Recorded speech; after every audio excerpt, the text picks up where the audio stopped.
So mayroon tayong gagawin ngayon. So ang issue nito ay no crank, no start. So ito, installed yung ating test light with multimeter ito. Yan. So naka-registered ito is 13. Hindi lang gaano makikita. So on the panel board, start, no crank talaga, walang imik. Ngayon dito tayo susundutin natin itong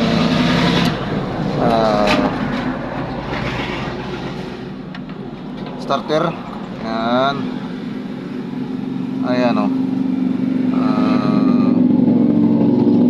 Makikita naman yung tinatawag dito na naka-ground position or meron itong contact sa kanya solenoid. Ngayon start natin. May direct kasi ito.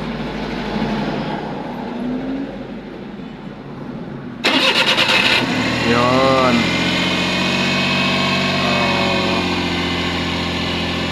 Umandar.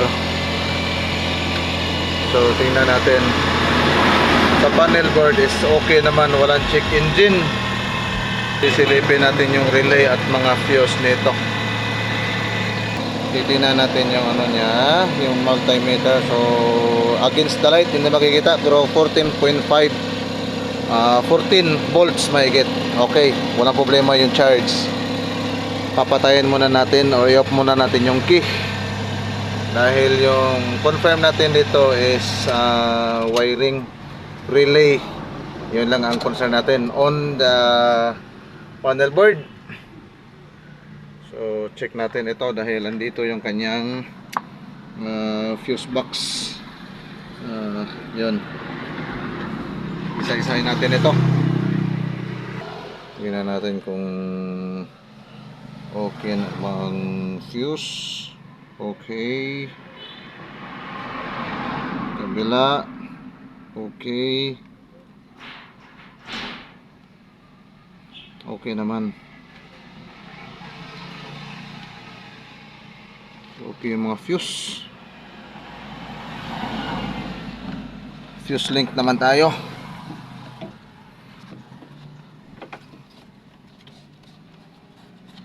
Pagkikuha ng long nose dong, sisilipin natin itong mga fuse link nito.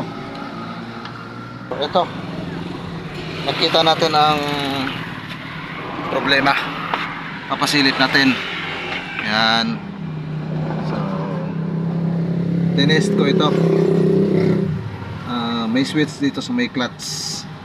Okay yung kanyang switch. Ang problema ito, yan, putol. May aso dito sa kabila. Yan. Ganyan na lang natin. Ganyan. So pa-start. Yun. Hindi makita yung pula. Ito. Umiilaw ito. Itong kulay red natin kapag mini-start. So hindi lang talaga masyadong makikita. Yun. So ang nakikita natin is ganito lang. I-try natin ipansamantala. Idugtong ko muna to. Kung ngayon idugtong natin, dito tayo sa kabila. Ito ay static relay.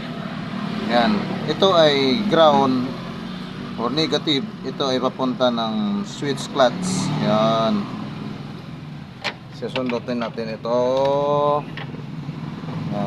Ito ay positive. Yan. Ito ay positive. Ito naman ang kanya sa may starter or solenoid. Ito papunta. Ito ay negative.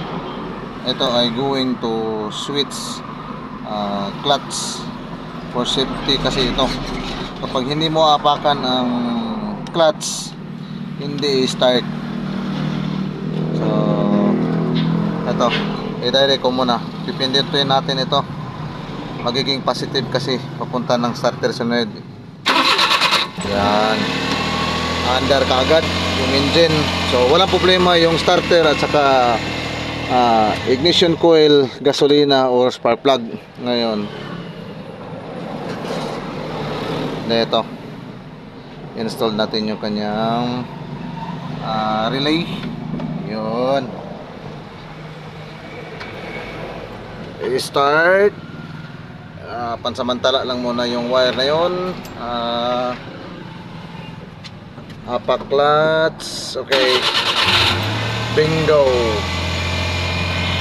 Ayan, no? At inabot din ng mga ilang oras bago matunton yung problema. Troubleshoot malala. Ayan, kahit sabihin natin na isang wire lang pero masakit sa ulo.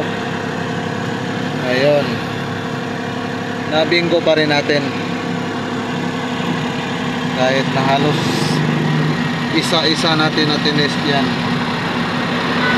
Papakita natin yung kanyang takip. Ito yung kanyang takip nito. Yun. So, yung ginalaw natin na relay, ito ang start. Yung una, radiator. So, papakita natin. Ito yung radiator. Ito yung start. Yun. Ito naman ang main relay. Yun, papakita natin bakit sa main relay. Yan, oh. Sa pangatlo yung main relay, pangalawa start, radiator. So ngayon fix na lang natin yung isang wire na nag-loss connection, naputol. Ito, i-fix natin yan. Sharing knowledge po, baka makatulong. Ngayon is solve ang problema. Okay, off the engine, start natin. Apak clutch. Yan, nakaapak ang clutch. Kapag hindi nakaapak ang clutch, ganyan natin on the panel board. Kapag pina-start, ayun, no crank, no start, apakan muna natin yung clutch start, one click.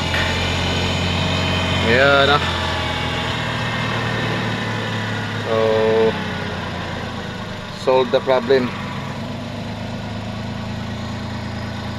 I hope nakatulong itong ginawa natin na video ngayon.